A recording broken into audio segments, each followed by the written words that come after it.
L'info. Impact FM, l'info-région avec Olivier Tomezzoli. Un exercice de grande ampleur, ce militaire d'ailleurs ce soir et cette nuit du côté du site termine sa Malmedy avec des tirs à blanc et hélicoptères au programme. Nouveau véhicule adapté pour le transport social du CPS de Stavelot à destination des personnes ne pouvant se déplacer. Et en football, ça bosse en coulisses pour préparer la prochaine saison avec notamment une douzaine de reconductions et des arrivées au RFC Malmundaria. Jeudi 30 janvier, le développement des titres de l'info de l'arrondissement en présentation Olivier Tomezzoli.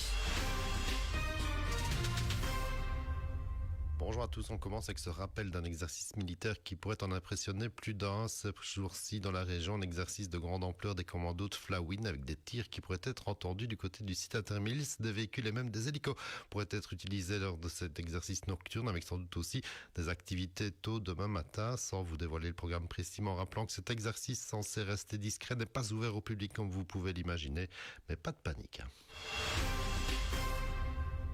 Et on parle à présent de transport social avec deux services sur les deux communes de Malmedy et Stavelot. Avec tout d'abord Mobilest, service malmédia de transport par des citoyens qui se mettent au service de personnes ne sachant se déplacer. Si on en parle, c'est parce que deux nouveaux chauffeurs viennent de proposer leur service sur Ouem et Malmedy.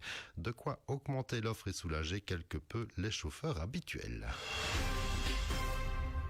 Et direction Stavelot à présent avec ici un nouveau véhicule pour le CPS, pour le transport des résidents stavelotas de la maison de repos ne pouvant se déplacer autrement. Un transport social donc avec un véhicule livré samedi en remplacement d'une camionnette qui a déjà bien servi et avec pas moins de 550 missions comptabilisées en 2024 notamment.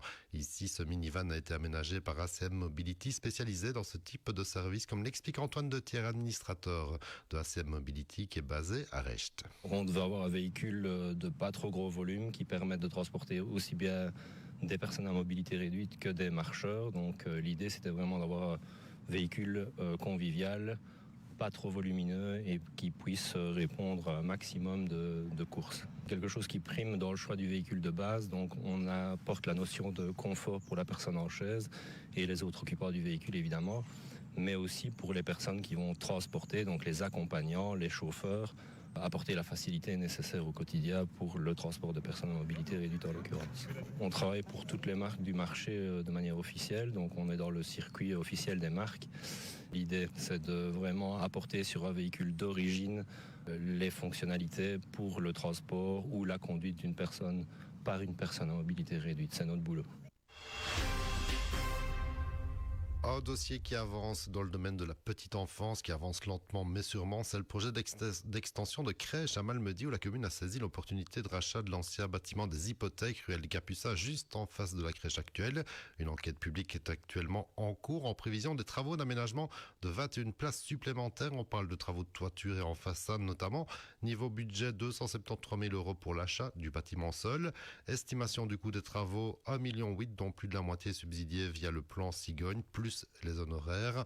Un gros projet donc qui à terme permettra d'accueillir 57 petits bouts en tout, 36 dans la crèche actuelle et 21 donc dans l'extension juste en face. On y reviendra en détail dans une toute prochaine édition. Un petit mot de foot pour terminer avec encore quelques infos dans les coulisses des clubs régionaux. Direction le stade Le Chat ce matin où la saison prochaine se prépare là aussi avec déjà une douzaine de reconductions de cadres de l'équipe première du RFC Malmundaria en plus d'un nouveau gros transfert acté également, celui du Spadois Antoine Toussaint qui évolue actuellement à EY en D2 amateur.